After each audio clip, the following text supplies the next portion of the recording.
जय माता जी दोस्तों, राधे राधे।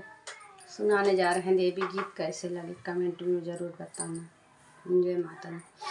अम्बे मैया दुर्गे मैया, अम्बे मैया दुर्गे मैया, लाज के बचैया हो। अम्बे मैया दुर्गा मैया, लाज के बचैया हो। मात दीहु पिता दीहु, बहिन दीहु मैया हो। मात दीहु पिता दीहु, बहिन दीहु मैया हो। देवी मैया भैया दैदा, देवी मैया भैया दैदा, राखी के बन्हैया हो। अम्बे मैया दुर्गे मैया, अम्बे मैया दुर्गे मैया, लाज के बचैया हो। अम्बे मैया दुर्गे मैया, लाज के बचैया हो। सास दीहु ससुर दीहु, ननद दीहु मैया हो। सासु दीहु ससुर दीहु, ननद दीहु मैया हो।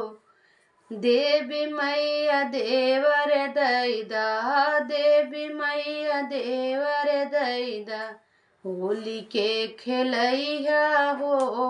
देवी मैया देवर दैदा, होली के खेलैया हो। अम्बे मैया दुर्गे मैया, अम्बे मैया दुर्गे मैया, लाज के बचैया हो।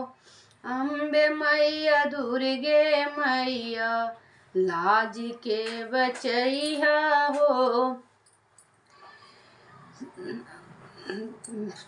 पति दीहु बेटी दीहु, पति दीहु बेटी दीहु, तुहु दीहु मैया हो।